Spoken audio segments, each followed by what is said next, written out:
जो लोग ये कहते हैं ये मेरी जिंदगी है, मैं इसे जैसे चाहे जीऊं, ये सोच उन्हें कहाँ ले जाती है। इस सोच का उनके तन पर, मन पर, जीवन पर क्या असर पड़ता है, बड़ी खूबसूरती से सुनाती है मुंशी प्रेमचंद जी की कहानी शांति।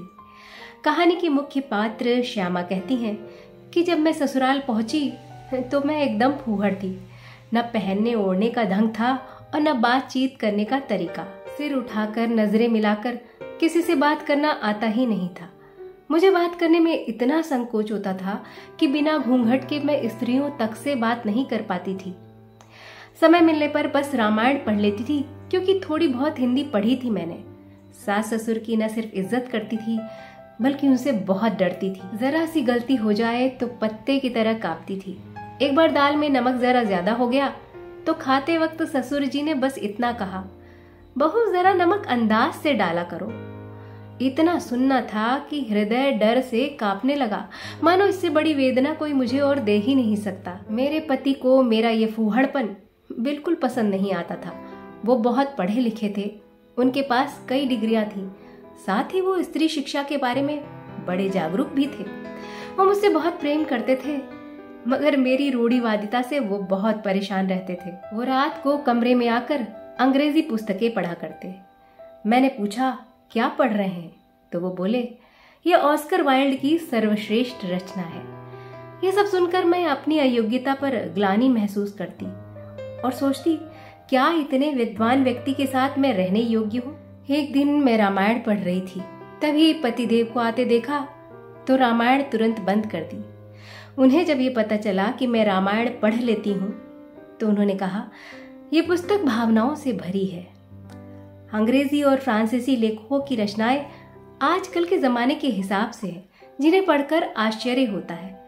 हमारे लेखक धर्म और नीति में उलझकर ऐसे चरित्र गढ़ते हैं जिनके मूल्यों को वास्तविक जीवन में उतारना बड़ा कठिन है, और तुलसीदास में भी यही कमी है।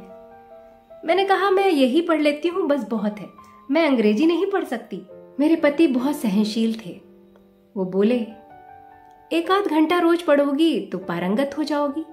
ईश्वर सुंदरता इसलिए देता है कि उसका श्रृंगार किया जाए, स्वच्छता का ध्यान रखा जाए।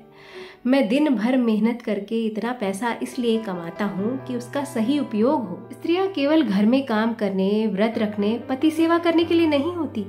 उनके जीवन का लक्ष्य इससे कहीं ऊंचा है। यूं तो स्त्री को पुरुष की अर्धांगिनी माना गया है, पर मेरे और तुम्हारे विचार और आमोद प्रमोद में इतना अंतर है। ऐसे कैसे तुम मेरी सहायिका बनोगी? ये सब सुनकर मैं थोड़ा झेपी, पर फिर मैं भी उनकी सहचरी बनना चाहती थी, इसलिए उनके अनुसार खुद को ढालने का दृढ़ संकल्प कर लिया। बनाव श्रृंगार किसे पसंद नहीं होता। मैं कोई अलग थोड़े थी, पर मेरे मायके में मोटा पहना जाता और मोटा खाया जाता। मेरी दादी और अम्मा सूत खुद ही काटती और जुलाहे से कपड़े बनवा लेती।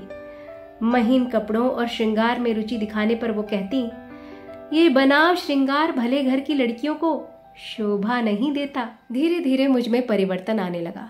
पति के सहयोग से मेरी झिझक जाती रही।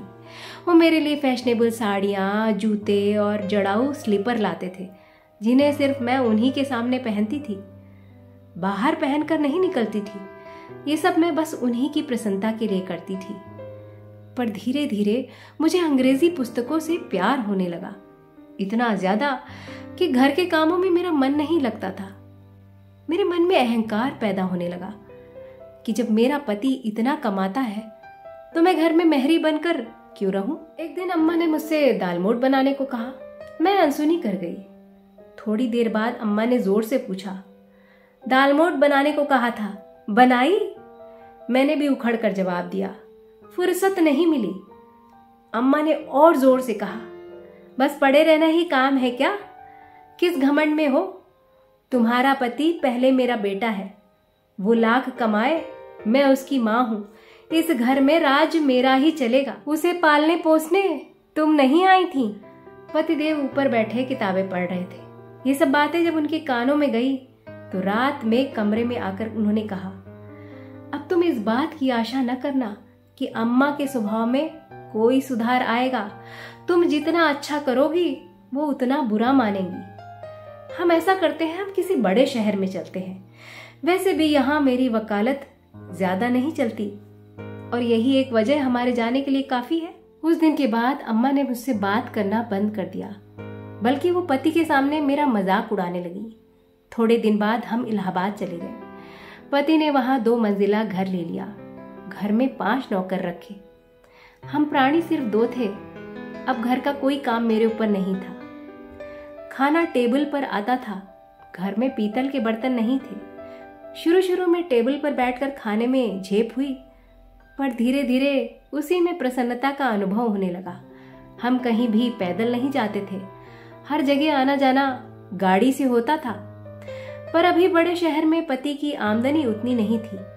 उन्हें चिंता में देखकर अक्सर मैं कहती, अरे थोड़ा छोटा घर ले लो, 5 की जगह 2 ही नौकर से काम चला लेंगे, खर्च थोड़ा कम हो जाएगा। पर हुआ इसका उल्टा ही। एक ईसाई औरत मुझे पढ़ाने और गाना सिखाने आने लगी। धीरे धीरे मैं इस नई सभ्यता में रंगने लगी। क्लब जाना शुरू कर दिया। अब पति की सेवा से ज्यादा मुझे अपने बनाव श्रृंगार की धुन रहती। समय से मैं क्लब जाने के लिए तैयार होने लगती। पर 2 साल के बाद पति के स्वभाव में परिवर्तन आते देखा मैंने। अब वो चिंतित रहने लगे। अब उन्होंने क्लब जाना बंद कर दिया। ज्यादातर समय आराम कुर्सी पर पड़े पड़े वो किताबें और समाचार पत्र पढ़ते रहते। एक दिन उन्हें बहुत जोर का बुखार आया। सारा दिन वो बेहोश से पड़े रहे। मैं उनके पास जाती और पल भर में वापस लौट आती। मेरा जी एक उपन्यास में लगा हुआ था। मेरा टेनिस खेलने के लिए क्लब जाने का समय हो रहा था। सोचा जाऊं कि नहीं जाऊं। फिर सोचा यहाँ रहने से कोई वो अच्छे थोड़े ही हो जाएंगे। क्लब पहुंची, मित्रों को पति का हाल बताया, एक ठंडी आह भरी और कोर्ट में टेनिस खेलने लगी। 3 साल पहले भी उनको ऐसा ही बुखार आया था। उस समय रात भर व्याकुल रही थी मैं। जी चाह रहा था कि उनका बुखार मुझे आ जाता, पर अब तो हृदय जैसे स्नेह शून्य हो गया था। मैं रात को 2 बजे घर पहुंची। अंग्रेजी उपन्यासों का मुझ पर पूरा असर हो रहा था। उनकी हालत दूसरे दिन भी नहीं संभली। तीसरे दिन मिसेस दास ने एक नर्स भेजकर पति की सेवा का भार उस पर डाल दिया। मेरा क्लब जाने का समय हो रहा था। 2 दिन से मैं क्लब नहीं गई थी।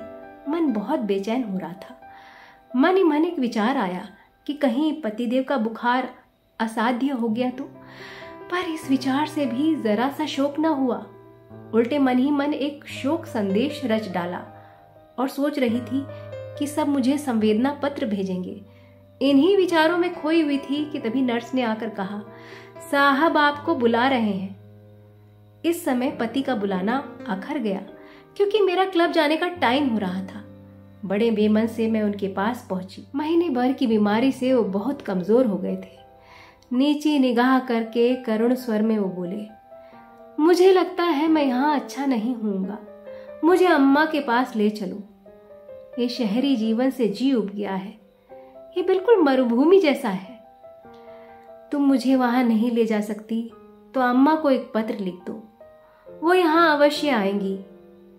मुझे लगा बुखार में वो बेकार की बकबक कर रहे हैं, पर फिर वो बड़े विनम्र स्वर में बोले, मुझे इस शहरी जीवन से घृणा हो गई है और यही मेरी बीमारी का कारण है।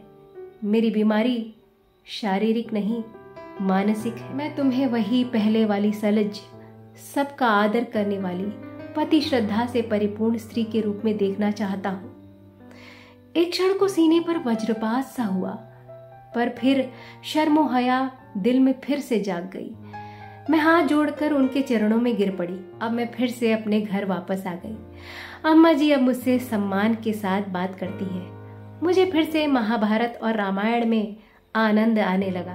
तो मनुष्य एक सामाजिक प्राणी है और समाज में एक दूसरे के साथ मिलकर रहने से, एक दूसरे की भावनाओं की इज्जत करने से ही खुशहाल जिंदगी मिलती है। तो ये कहानी अच्छी लगी हो तो वीडियो को लाइक करिएगा, शेयर करिएगा और चैनल को सब्सक्राइब जरूर करिएगा।